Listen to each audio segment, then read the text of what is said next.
What you been up to, man? I know you was on tour with Florida Georgia Line, right? That went well. Yeah, man. It's always well when I get a chance to go out with them boys.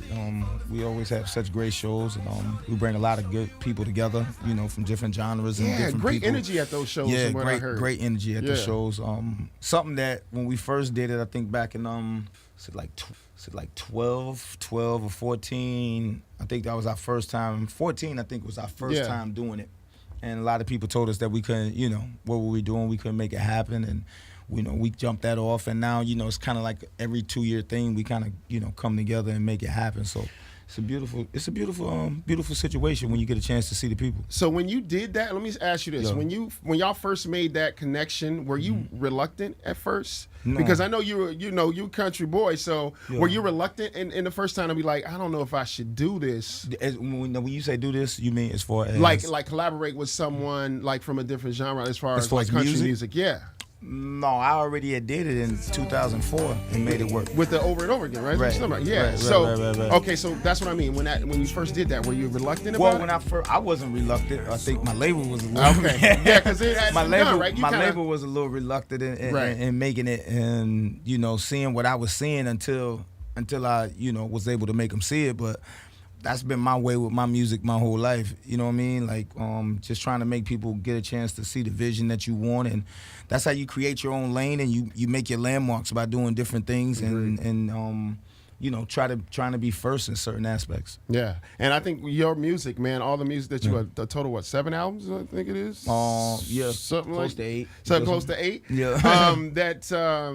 You come from an era, man. I think that was golden as far as music. Now, music's changed a lot now. How do you see it now? What's your perception of it right now? Because it changes. It's going to change. Of course. I'm a firm believer in evolution. Okay. I'm not one who wants to be stuck in a time warp. I never get mad about change. Sure. I never say where things should stay or get mad. I always expect things to evolve. Traditions must change. They're traditions. I think it's elevated, and especially with hip-hop, because hip-hop was created by the youth, for the youth, and people tend to forget that, that, the existence of hip-hop came as a rebellious music from the youth. The youth created it, and then now you want to get all these old heads want to try to control it. Like, what y'all talking about? Like, you can't do that, man. It's Yeah. the kids, and the more and more we try to tell them what they should be listening to, the more and more they're going rebel, and the more and more they're gonna go their own way. So I think when you look at it, I always give people like Snoop Dogg, because he understands that. He understands that. You never really see him kind of on the youth. Right. You know what I'm saying? Yeah, he congratulates the youngsters. You Yeah. know what I mean? And that's my feel. I like to congratulate the youngsters, like, yo, keep it going. And I think versatility is the key. I think what we have now, though, is hip-hop is so old now, as opposed to when we were younger, it was so dated. Maybe, when you were born, hip-hop probably didn't even exist. And it's probably just getting started. Just getting started, right? yeah. So it had no history. So my uncles and them used to tell me hip hop was gonna be a fad. It'd be out. It wasn't real music. A lot of people It was believe gonna that. do this. It was gonna do that. And now here we are. But we have a chance to support what we like. And if we don't like it, ain't no need to knock it. We just let them have that. Just let them have that. Yeah, let them have their own. We got our own. Let's support what we want to support, and let the kids do their thing, man. So when it's doing your creative process, do you approach it that way? Then, like, you don't think like let me appeal to the youngers. You do what you well, I think you always want to be in the mix, because it's kind of like with sports where you talk about these super teams. Look at how they play now. You know what I'm saying? You look at how the youth play now. Golden State is. They play totally different from probably when LeBron first came into the league. True. His game pound, this and that. And now you look at him and, guys is 2-3 steps across 3-point, the half-court line. And, shooting, yeah. They're looking to shoot. They're looking to shoot. And that's just a little different. It's the same way here.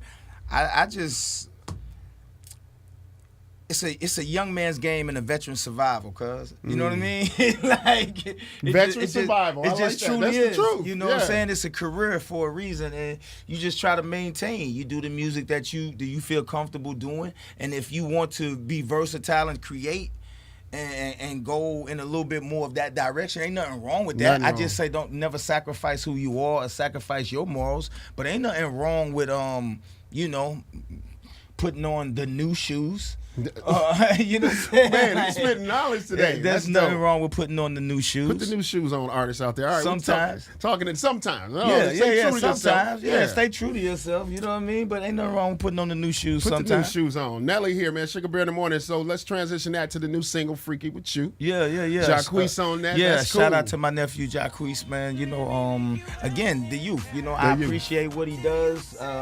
He's young, he's hungry, he's been doing his thing for a second now, and it's not a lot of young R&B cats that's really making too much of a statement. So that's why I like his vibe and his movement, and he's such a good dude too, man. So and R&B on the R&B side, what did you grow up listening to? Like, man, like, you know what I'm saying? Well, you know, I'm a little older, so no, I'm with you. I'm with you. So I came in definitely where R&B was more or less the king. You know what I'm saying? New Editions and see, that's my favorite. and you know what I'm saying? And as far as growing up, I grew up on, my father used to play everything from, you know, the Commodores to Al Green and then, you know, that boy Michael Jackson was on the riff. So it just made it easier for me.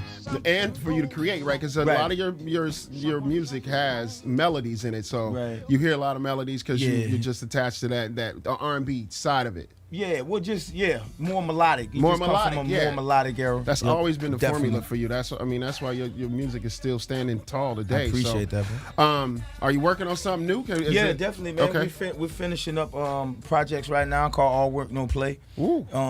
And it's just in that vein. You know what I mean? I had a chance to work with a lot of dope people. Shout out to my little brother Hitmaker and everybody over there right now, Sound and Berg and A1, One in the Force and PC.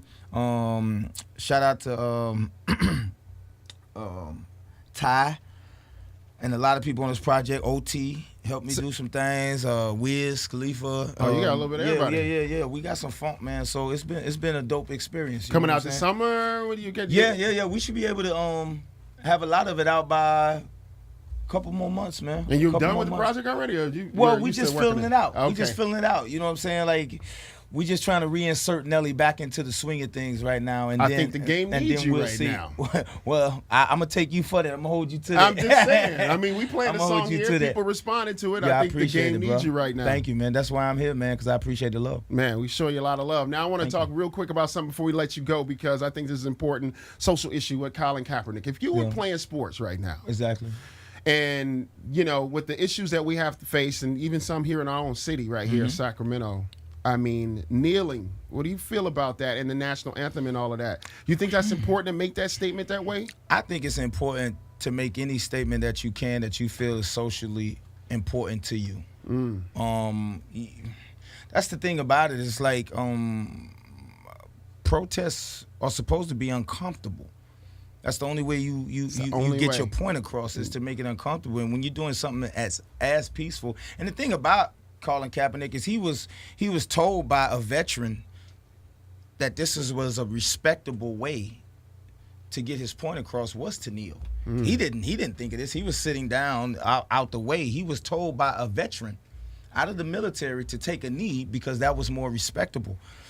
So, you know, first of all, I support Colin and everything that he's trying to do. Yeah. And you know, I really hope the brother get a shot again. You know, I think that is definitely one of the worst things that's transpired with the NFL is the fact that he's not playing, and I think that's really going to give them a black eye here to come in years and 30 years from now when you look back at this issue and you look back at how, you know, crazy this was, a la Jackie Robinson moment to a certain degree of like, yo, you know, what was the twist on it?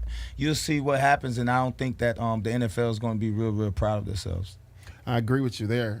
We'll see what happens with it, but I just had to take your take on it because you are a person that a lot of people can see and or hear, and your side of things, and you have a voice too. You know what I mean? So that's great, man. But appreciate it. Can't wait to hear the new project, man. We do appreciate you. We are banging that Thank freaky you. with you here at the Keep station. keep it going. I appreciate it. People are loving that. Thank you, bro. Sometime this summer you'll hear the new project, and man. man, hopefully if you come back on tour, you come back to Sacramento. I got to.